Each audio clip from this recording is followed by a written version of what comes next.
백종만 읽을러. 우리 이제 함께 읽어요.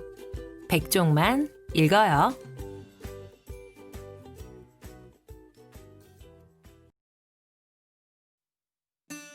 일리아스, 호메로스 지음, 진형준 편역, 살림. 아킬레우스의 분노와 전투 거부. 9일 동안 전염병이 그리스 군대를 휩쓸었다. 미케네와 아르고스의 왕이자 그리스군 총사령관인 아가멤논이 태양신 아폴론의 분노를 샀기 때문이다. 아가멤논이 아폴론의 사제인 크리세스의 딸 크리세이스를 전리품으로 받은 것이 빌미가 되었다. 크리세스가 아가멤논을 찾아와 보답을 하겠으니 딸을 풀어달라고 간청했으나 아가멤논은 듣지 않았다. 그러자 크리세스가 아폴론 신전에서 복수를 간청하는 기도를 아폴론 신에게 드렸다. 자신의 사제에게 불행을 안긴 아가멤논에게 몹시 화가 난 아폴론은 사제의 기도를 들어주었다. 아폴론 신은 그리스 진영에 전염병을 퍼뜨리고 그리스 함대를 향하여 화살을 날렸다. 시신들을 태우는 장작더미가 쉼없이 타올랐다. 10일째 되는 날, 그리스의 가장 용감한 장군 아킬레우스가 원로들을 회의장에 모으고 그들에게 물었다. 도대체 우리의 신이 왜 이렇게 노하신 겁니까? 우리가 신의 서약을 지키지 않아서인가요? 아니면 우리의 재물이 부족해서인가요? 우리는 지금 전쟁 중인데 이러다가는 전쟁의 패해서가 아니라 신의 노여움으로 패망에 돌아갈 겁니다. 그러자 가장 뛰어난 예언가인 칼카스가 일어나서 말했다. 제우스가 사랑하시는 아킬레우스여, 제가 그 이유를 말씀드리겠습니다. 하지만 그 전에 저를 보호해주겠다는 약속을 해주시길 간청드립니다. 그리스의 모든 백성이 복종에 맞이하는 위대한 분의 분노를 사게 될 것이기 때문입니다. 아킬레우스는 흔쾌히 그러겠다고 약속했다. 그러자 그가 말했다. 우리가 아폴론의 서약을 지키지 않아서가 아니랍니다. 아폴론 사제의 딸을 아가멤논 왕께서 사제에게 돌려주지 않기 때문이랍니다. 그러니 그 아름다운 눈의 소녀를 사랑하는 아버지에게 돌려준다면 신께서 노여움을 푸시고 우리의 기도를 들어주실 겁니다. 그러자 아가멤논이 일어났다. 그의 눈은 분노로 이글거리고 있었다. 언제나 나쁜 말만 하는 이 못된 예언자야. 내가 크리세이스를 얼마나 총애하는지 모른단 말이냐. 하지만 사정이 그렇다면 내 기꺼이 그녀를 돌려보내겠다. 나는 백성들이 죄 없이 죽는 것을 원하지 않는다. 하지만 조건이 있다. 그녀 대신 내 명예를 지켜줄 다른 선물을 다오.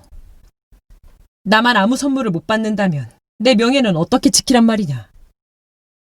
그러자 아킬레우스가 말했다.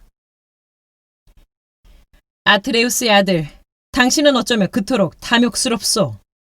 우리 그리스에 그대에게 줄 선물이 어디 남아있단 말이오. 우리가 획득한 전리품은 이미 다 나눠 가졌는데 그걸 다시 내놓으라는 건 맞지 않소. 제발 그 여인을 신께 내주시오.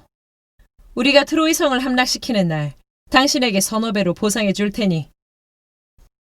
아가멤논이 아킬레우스에게 대답했다. 아킬레우스, 나를 속일 작정이오?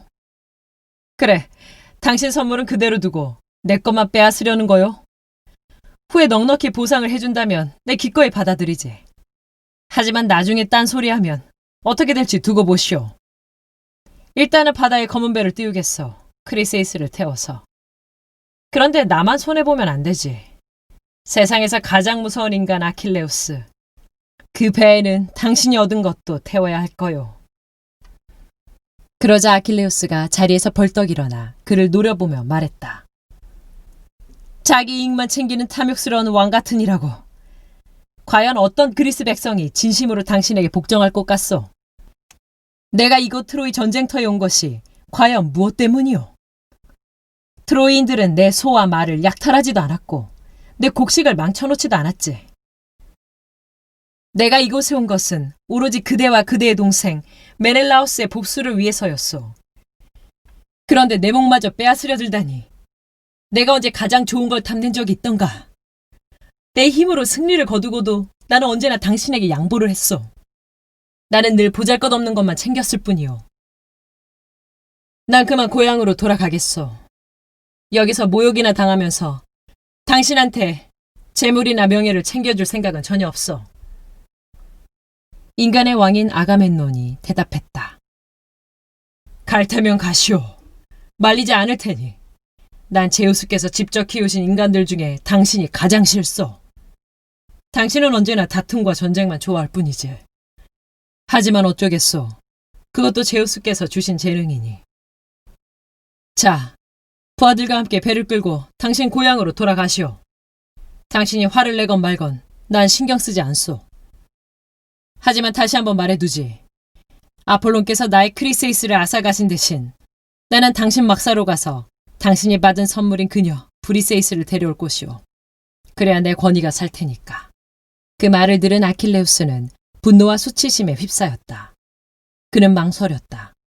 칼을 뽑아 이 인간을 단칼에 베어버릴 것인가? 아니면 화를 누르고 마음을 다잡을 것인가? 하지만 참아내기에는 분노가 너무 컸다.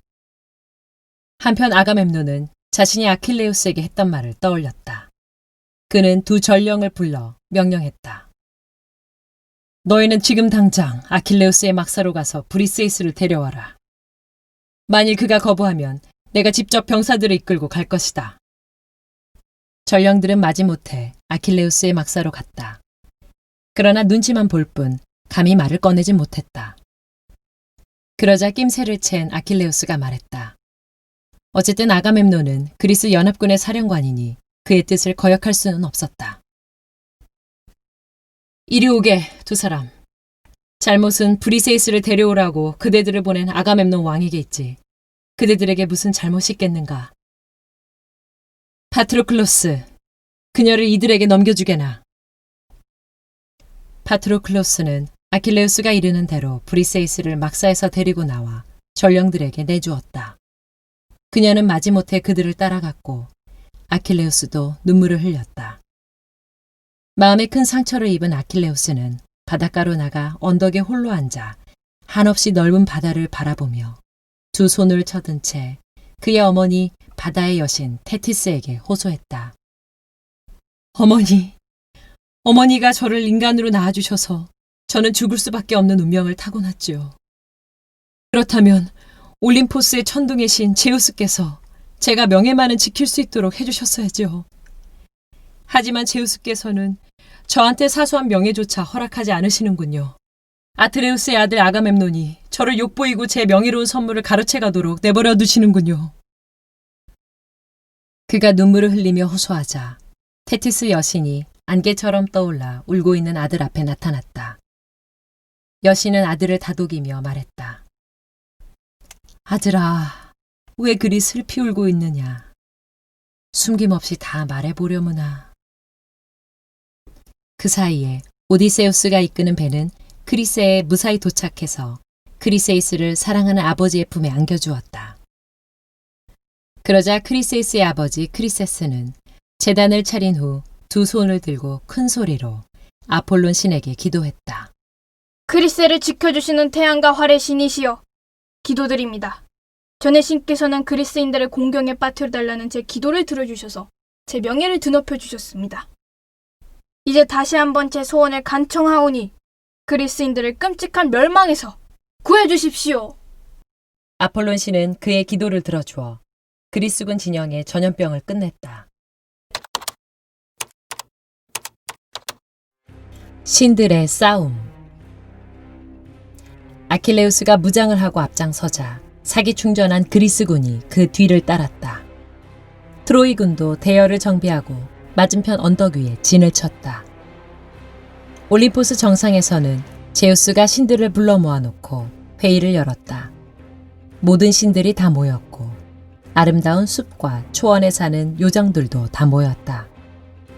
제우스의 형제인 바다의 신 포세이돈도 제우스의 부름을 거절하지 않았다. 포세이돈이 자리에 앉으며 제우스에게 물었다. 번쩍이는 번개의 신 제우스, 그대는 무슨 일로 우리 신들을 이렇게 모이게 한 거요? 저들이 이제 전투를 막 시작하려고 하는데 무슨 의도가 있어서 우리를 부른 것 아니요? 그 말에 제우스가 대답했다. 대지를 흔드는 바다의 신 포세이돈, 그대 역시 내 마음을 잘 읽는구려. 나도 저들이 싸우는 게 영 신경 쓰이요. 하지만 나는 이제 여기 올림포스 꼭대기에 앉아 저들이 싸우는 모습을 구경이나 하며 즐기려 하오. 그대들은 각자 그리스인과 트로인 어느 쪽이든 찾아가 마음 내키는 대로 돕도록 하시오. 아킬레우스가 저렇게 사납게 날뛰는 것을 그냥 내버려 두다간 그가 신이 정한 운명까지 깨버릴까봐 두렵소. 제우스가 명령을 내리자 신들은 양편으로 갈라져 싸움터로 달려갔다. 헤라와 아테나와 포세이돈은 그리스 함선 쪽으로 달려갔고 행운의 신 헤르메스도 그들을 뒤따랐다. 또한 힘이 뛰어난 헤파이스토스도 함께했다. 반면에 전쟁의 신 아레스와 태양신 아폴론, 활의 여신 아르테미스가 트로이 쪽을 향했고 레토와 크산토스, 아프로디테가 그 뒤를 따랐다. 그리고 각자 자신이 편드는 쪽 병사들의 용기를 북돋우고 도와주었다. 이렇게 신들은 인간들의 싸움에 끼어들어 자신들끼리 격렬하게 싸웠다. 인간들과 신들의 아버지 제우스는 위에서 무섭게 천둥을 울려댔고 아래에서는 포세이돈이 드넓은 땅과 깎아지른 산을 흔들어댔다. 포세이돈에게는 아폴론이 맞섰고 전쟁의 신 아레스에게는 아테나가 맞섰다.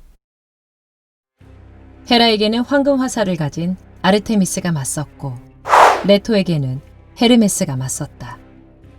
이렇게 신들은 서로 욕설을 퍼부으며 싸우기 시작했다. 포세이돈과 싸우던 아폴론이 문득 부끄러움을 느끼고 물러서자 이번에는 아르테미스가 나섰다. 그러자 헤라가 나서서 아르테미스에게 상처를 입혔다. 그러자 이번에는 레토가 나서서 헤르메스가 맞섰다. 하지만 신들의 싸움은 오래 지속되지 않았다. 아폴로는 아버지의 형제와 싸움박질하는 것이 낯뜨거웠고 아르테미스는 아버지의 부인과 다투는 것이 민망했기 때문이다. 신들은 싸움을 멈추고 올림포스로 올라가 제우스 곁에 앉았다. 어떤 신은 아직 분노를 사귀지 못하고 있었고 어떤 신은 흡족한 표정으로 기세등등하기도 했다. 아폴론만이 트로이가 함락될 것을 염려해서 트로이 성으로 들어갔다. 신들의 싸움이 멎자 아킬레우스가 트로이군을 계속 추격하며 칼과 창을 휘둘렀다. 성탑 위에 서 있던 트로이의 왕 프리아모스는 아킬레우스의 모습을 알아보았다. 아킬레우스에게 쫓긴 트로이 병사들은 뒤도 돌아보지 않고 무작정 달아나고 있었고 도저히 그들을 구할 방도가 없어 보였다. 그들을 가엾게 여긴 아폴론 신이 없었다면 그들은 아마 아킬레우스의 손에 모두 죽고 트로이 성도 함락되었으리라. 오늘 낭독해드린 일리아스 재미있게 들어보셨나요? 기원전 800년에서 750년경, 그러니까 지금으로부터 3000년 전에 호메로스가 지은 서사시로 알려져 있습니다. 이 호메로스가 지은 일리아스와 오디세이아는요, 유럽에서 가장 오래되고 또 가장 뛰어난 서사시로 불리고 있습니다. 두 작품은 고대 그리스의 표준 교과서로 사용되었고요. 아리스토텔레스는 시학에서 호메로스야말로 시인이 무엇을 해야 하는지 가장 잘 안 시인이라고 극찬을 했습니다. 호메로스의 작품들은 그 이후로도요, 시대와 장소, 장르를 불문하고 끝없이 계승이 되고 있었고, 그 다음에 재해석됨으로써 부류의 명성을 이어가고 있습니다. 특히 고대 로마의 베르길리우스, 13세기의 단테, 17세기의 밀턴, 20세기의 제임스 조이스가 모두 호메로스의 작품에 큰 영향을 받았었고, 문학뿐 아니라 미술, 연극, 그다음에 영화, 애니메이션까지 다양한 분야에서 지금도 여전히 이 호메로스의 일리아스와 이 오디세이아는 많은 영감을 주고 있는 작품입니다. 일리아스와 오디세이아는 우리가 서사시라고 부르고 있는데요. 이 서사시라는 무엇을 의미하는 걸까요? 서사는 우리가 이야기, 즉 소설을 의미하고 시는 시의 형태를 얘기합니다. 즉 시의 형태를 가진 소설이라고 생각을 하면 됩니다. 우리가 흔히 알고 있는 산문 형식의 이야기들은 사실 프랑스만 해도 18세기 되어서야 이렇게 접하게 된 거였고요. 우리가 흔히 잘 알고 있는 영국의 셰익스피어의 작품들도 대부분 다 운문으로 되어 있습니다. 이렇게 문학 작품이 애초에는 서사시 형식으로 이루어져 있는데요. 이거를 우리 말로 다시 얘기하자면 구전 문학이 됩니다. 즉 우리나라 판소리처럼 대중들을 불러놓고 그 앞에서 재미있는 이야기를 풀어내는데 좀 흥을 돋구기 위해서 운율이 필요했고 그래서 시의 가락이 필요했던 것입니다. 그래서 호메로스는 그 당시에 최고의 음유 시인이라고 불리고 있는 것이죠. 일리아스의 내용을 좀 더 보도록 할까요? 일리아스는 트로이 전쟁이 일어나던 9년째 있었던 일들을 이야기로 담고 있습니다. 일리아스는 일리온 이야기라는 뜻이고요. 일리온이 트로이의 옛 이름이어서 즉 트로이 이야기라고 이해하면 되겠습니다. 줄거리는 되게 간단해요. 오늘 이야기 낭독해드렸던 그 그리스군 총사령관인 아가멤논과 가장 용감한 장수였던 아킬레우스 간에 불화가 일어났고 화해할 때까지의 일이기도 하면서 마지막 장면에서는 트로이의 장군이 죽는 즉 헥토르가 죽임을 당하고 그의 장례식이 이뤄지는 것으로 일리아스는 이야기를 마치고 있습니다. 그리스와 트로이 간의 전쟁에 대한 이야기를 총 8개의 서사시로 그 당시에 썼는데 이 일리아스는 그 두 번째에 해당하는 내용입니다. 그래서 실제로 그 헥토르 장군이 죽고 장례식이 끝나고 나서 우리가 그 이어지는 이야기들이 있죠. 그 아킬레우스는 어떻게 됐으며 그 이후에 헬레네는 돌아갔는지 이런 등등의 이야기들은 그 이후에 이어지는 서사시에서 찾아볼 수 있고요. 그리고 트로이 목마에 의해서 이 트로이가 함락됐다는 이야기 역시도 실제로는 그 5번째 서사시에 포함이 되어 있으니까요. 관심 있는 분들은 한번 찾아보시는 것도 좋을 것 같습니다. 이 일리아스에서는요. 사실은 이 그리스 사람들이 사람들의 이야기 안에 신들의 이야기를 같이 짓고 있습니다.